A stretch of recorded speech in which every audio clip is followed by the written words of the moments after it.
Rav Shimon e seu filho, Rav Elazar, permaneceram por mais um ano na caverna, onde eles dedicaram todo o seu tempo ao estudo da Torá, se anulando completamente para a vontade do Criador. É claro que este ano não foi fácil, assim como os outros 12 anos, eles sofreram muito, tiveram que enfrentar grande dor e sofrimento para conquistar a Torá. Mas este é o trabalho de cada um de nós também nos dias de hoje. A Torá é conquistada através da nossa devoção, através do nosso temor e do nosso respeito a Deus. É a santidade das santidades no mundo.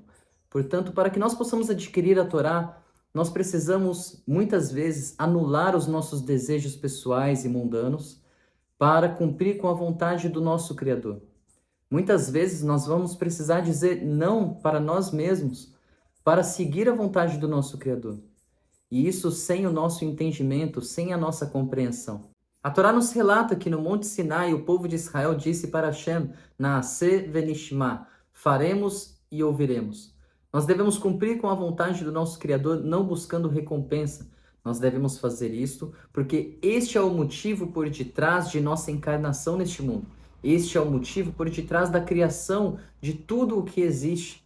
Portanto, através de cumprirmos com a sua vontade, através de cumprirmos com o nosso propósito aqui neste mundo, que é servir a Deus e temer a Deus e conhecer os seus caminhos, então, realizando este propósito final da criação, aí sim nós estamos aptos para conquistar a Torá, assim como o noivo conquista a sua noiva.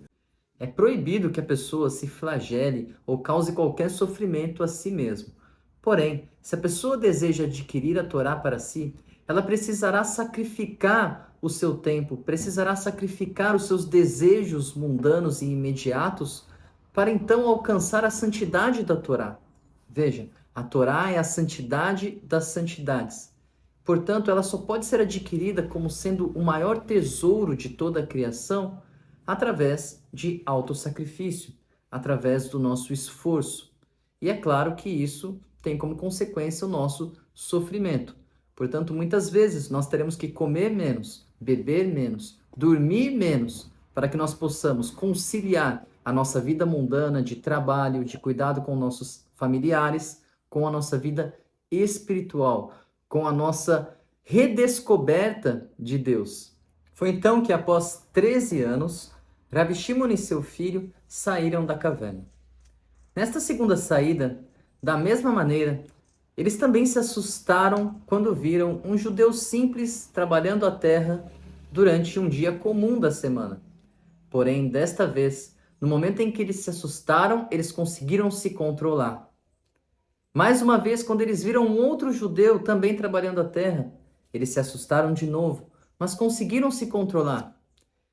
E em uma terceira vez, eles viram um senhor colhendo buquês de adassim. Adassim é uma flor aromática, uma planta aromática, como o arruda, o alecrim aqui no Brasil. E este senhor estava colhendo estas plantas. E era uma tarde próxima à entrada do Shabat. Então ele estava colhendo e indo em direção à sinagoga para fazer as rezas da entrada do Shabat. Foi então que Rav Shimon questionou este senhor e perguntou para ele por que o senhor de idade, que está andando já com tanta dificuldade, está carregando 2 buquês de adassim e levando para a sinagoga. É suficiente que o senhor carregue apenas um buquê. Foi então que o senhor lhe disse: olha, meu filho, está escrito na Torá 2 vezes os 10 mandamentos. Em uma delas está escrito que nós devemos lembrar o Shabat. Em outra está escrito que nós devemos guardar o Shabat. Portanto, em honra a este dia tão especial, em honra à criação do mundo, eu estou levando estes 2 buquês de adassim.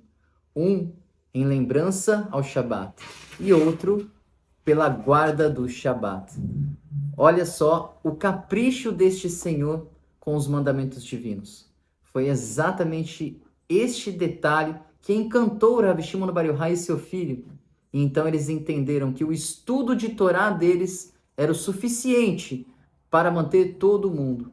Enquanto isso, os judeus simples cumpriam com os mandamentos divinos com muito capricho, com todo carinho, com toda a devoção e com toda a alegria. E assim, todo o povo de Israel permaneceria unido como um só corpo, uma só alma, um só coração. Em outro momento, Rav Shimon Bar Yochai se encontrou com o seu sogro, Rav Pinchas ben Yair. Antes da caverna, quando Rav Shimon Bar Yochai fazia alguma questão sobre a lei judaica para o seu sogro, este lhe dava 12 possíveis interpretações sobre aquele tema específico. Após a caverna, Rav Shimon Bar Yochai respondia às questões de seu sogro de 24 maneiras diferentes de interpretação. Quando Rav Pinchas ben Yair viu seu genro todo machucado, com o corpo cheio de feridas por causa dos 13 anos que eles passaram enterrados debaixo da terra estudando Torá, ele ficou espantado e disse: "Ai dos meus olhos de te ver assim, Rav Shimon Bar Yochai!" E ele começou a chorar, e as lágrimas caíram nas feridas de Rav Shimon Bar Yochai, pois ele estava abraçando o seu genro. Rav Shimon Bar Yochai então disse: "Ai, agora eu sinto a sua dor." E ele então respondeu ao seu sogro: "Ai dos seus olhos, meu sogro, se o Senhor não tivesse me visto com o corpo cheio destas feridas, pois foi através deste sofrimento que eu adquiri a sabedoria do Zohar HaKadosh." E foi aí que ele começou a instruir o seu sogro na sabedoria da Kabbalah, para além do que o seu sogro já tinha de conhecimento. E ainda, Rav Shimon Bar Yochai, agora que tinha a capacidade de responder 24 diferentes maneiras às questões de seu sogro, não somente que ele tinha um respeito de seu sogro, mas de todos os grandes sábios da terra de Israel. Certa vez, Rav Shimon Bar Yochai e seu filho, Rav Elazar, estavam na cidade de Tivéria, em Tiberíades, e eles questionaram aos moradores da cidade se eles precisavam de algo para ajudá-los na sua infraestrutura, seja no alimento, seja em qualquer necessidade dos moradores. Porém, os moradores, se entreolhando uns aos outros, disseram a Rav Shimon que nada era necessário, pois eles tinham tudo o que eles precisavam ali. Porém, havia um problema que não tinha quem pudesse resolver. Este era o problema que Tivéria estava localizada exatamente acima de um cemitério. Existe uma proibição da Torá que não permite que o sacerdote, o Cohen, esteja em um cemitério. Eles nem mesmo podem acompanhar o funeral de seus pais. Eles não podem abandonar o serviço do templo por nenhuma razão. Existe toda uma Torá, uma série de leis que são específicas aos sacerdotes. E uma delas é exatamente essa. Eles não podem estar em um local onde existem pessoas mortas, eles não podem ter nenhum contato com o morto.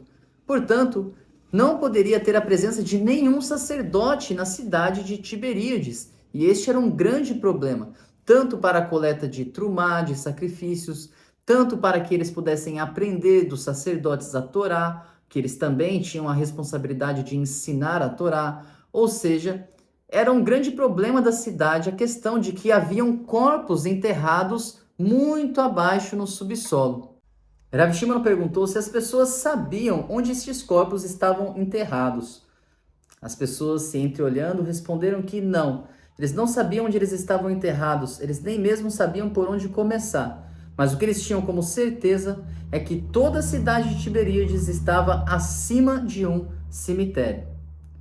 Rav Shimon Bar Yochai, então, pensou por alguns instantes até que um senhor, um ancião da cidade, se aproximou e disse: "Olha, certa vez, Rav Yohanan ben Zakkai plantou uma árvore ali naquele local. E ele disse que aquele local era um local sagrado, um local santo dentro de Tiberíades. Então, toda vez que o sacerdote vem à nossa cidade, ele vai até aquela árvore. E de lá, nós temos como ter contato com o sacerdote. Agora, isso é tudo que eu sei. Este é o único local que Rav Yohanan ben Zakkai plantou esta árvore e ali ele decretou que era um local sagrado." Na mesma hora, Rav Shimon Bar Yochai percebeu o sinal divino e disse: "Portanto, traga para mim algumas sementes desta mesma árvore."